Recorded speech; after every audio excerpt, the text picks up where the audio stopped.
Taib. Orang-orang yang tidak bisa minum dari telaga Nabi sallallahu alaihi wasallam, ya. Ada secara umum ada tiga kelompok. Yang pertama orang kafir, orang-orang kafir, ya. Karena Nabi sallallahu alaihi wasallam bersabda, "Inna man syariba minal haudhi syarbatan lam yadhma ba'daha abadan." Man syariba minhu lam yadhma ba'dahu abadan. Barang siapa sempat minum dari telaga Nabi, dia tidak akan haus selamanya. Dan orang kafir pasti masuk neraka. Kalau masuk neraka ya pasti kehausan, ya atau tidak? Berarti orang kafir enggak bakalan minum dari, orang murtad tidak bakalan minum dari telaga Nabi sallallahu alaihi wasallam. Ya. Ini yang pertama, orang kafir jelas tidak minum. Yang kedua, kata para ulama, yaitu ahlul bid'ah, dan dijelaskan oleh Imam Al-Qurtubi dan yang lainnya. Itu bid'ah-bid'ah besar. Mereka sebutkan contohnya Khawarij, contohnya Mu'tazilah, contohnya Syiah. Mereka sebutkan Rafidhah, Khawarij, kemudian Mu'tazilah, ya. Pelaku bid'ah-bid'ah akidah yang besar yang ini berkaitan dengan usuluddin. Mereka ini tidak akan minum dari telaga Nabi sallallahu alaihi wasallam. Ya.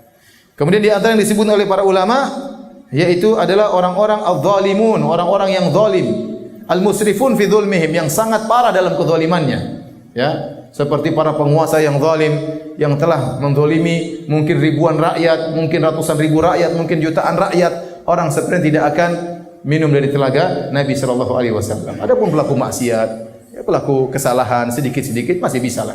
Ini para ulama menjelaskan itu orang-orang yang memiliki dosa-dosa yang sangat besar, di antaranya bid'ah-bid'ah besar, bid'ah-bid'ah akidah.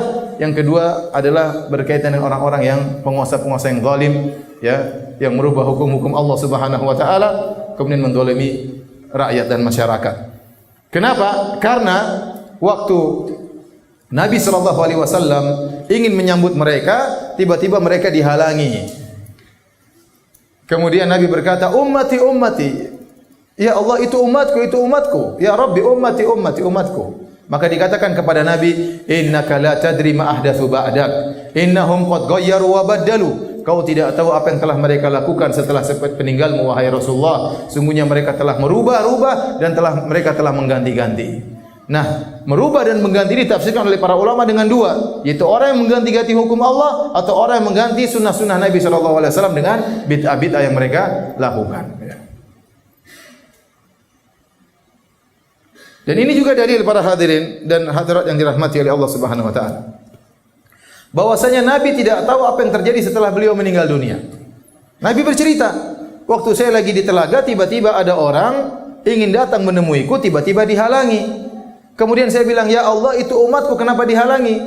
Ya, maka dikatakan kepada Nabi, "Innaka la tadri." Kau tidak tahu ma ahdatsu ba'dak, apa yang mereka ada-adakan, bid'ah yang mereka lakukan setelah kau meninggal dunia.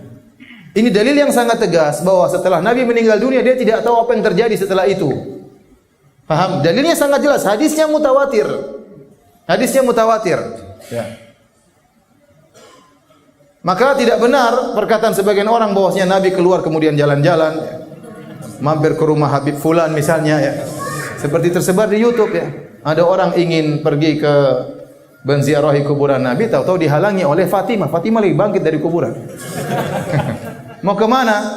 Mau ke rumah bapakmu, ke kuburan bapakmu. Abi muhufi, kata pakai bahasa Amiyah. Bapakku tidak ada. Dia lagi pergi ke Habib Fulan di Yaman. Subhanallah.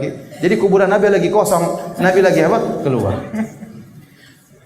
Seandainya Nabi bisa berjalan-jalan ke sana sini, ketemu si Fulan, ngobrol dengan si Fulan, mengunjungi rumah si Fulan, wali Fulan, Habib Fulan, berarti Nabi tahu dong kondisi politik dunia. Tahu atau tidak? Kira-kira kalau ngobrol sama orang-orang tersebut, mereka cerita enggak tentang kondisi masyarakat Muslim di dunia ini? Cerita, ya Rasulullah di Suriah ada begini. Ya. Ternyata dikatakan dalam hadis ini, innaka la tadri ma ahdatsu ba'dak. Sungguhnya kau tidak tahu apa yang mereka lakukan setelah engkau meninggal dunia. Jelas.